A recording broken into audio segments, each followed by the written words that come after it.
Right now at 5, a bombshell from the head of the World Soccer Organization. I will call an extraordinary Congress and put at disposal my function. It is going to be held as soon as possible, and a new president will be elected. Tonight, an organization caught up in a corruption scandal will now look for a new leader following an abrupt resignation.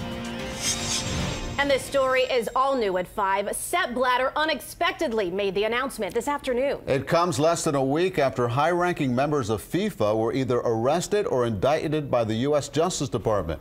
Sports anchor Jim Berry is here now with today's developments. Jim? Well, guys, this was a dramatic about-face by Blatter, who was just reelected last week after vowing not to be forced out. Now Blatter steps aside amid reports that the FBI's corruption probe of FIFA might include him as a target. Therefore, I have decided to lay down my mandate at an extraordinary elective Congress. During a news conference Tuesday, FIFA President Sepp Blatter announced that he is stepping down from soccer's most powerful organization. His decision comes just days after winning a 5th term in Switzerland. That election is over, but FIFA's challenges are not. FIFA needs a profound overhaul. Blatter will keep his job until FIFA holds its next election. The organization has been dogged by a corruption scandal since last week. U.S. prosecutors say 14 people, including senior FIFA officials, accepted millions of dollars in bribes in exchange for commercial rights to lucrative events. Part of that investigation focused on the Miami Beach offices of CONCACAF. Federal agents seized computers and boxes of files last Wednesday as part of the investigation. The head of CONCACAF was one of 2 from South Florida charged in the matter.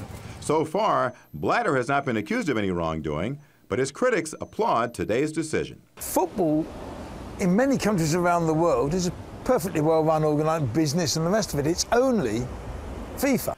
Blatter blamed the U.S. criminal investigation on FIFA's decision to award the 2018 World Cup to Russia and the 2022 tournament to Qatar.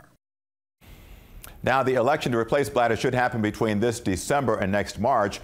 Even before this scandal, Blatter's support in this hemisphere was eroding. The U.S. and Canada wanted him out, but other nations in the governing body, CONCACAF, still backed Sepp Blatter. But now he has decided to step aside, he says, for the good of soccer.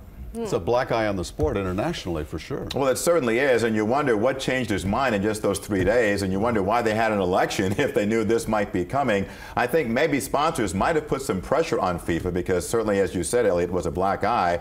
You also wonder if maybe this probe about soccer might go all the way up the ladder to Blatter, and maybe if that caused him to think twice about staying on as president. And with that election, there was the second vote where they had the, bin al-Hussein, who withdrew. So it makes me wonder, like, what was going on with that, and will he be a contender now? Yeah, and he's not saying yet. He says he's willing to do whatever soccer wants him to do, but obviously King Hussein's son would be a strong candidate. He has been a big part of soccer for the past 5 years, so obviously I think his name is going to be on the list. All right. Thank you, Jim. All right, Jim, thanks a lot.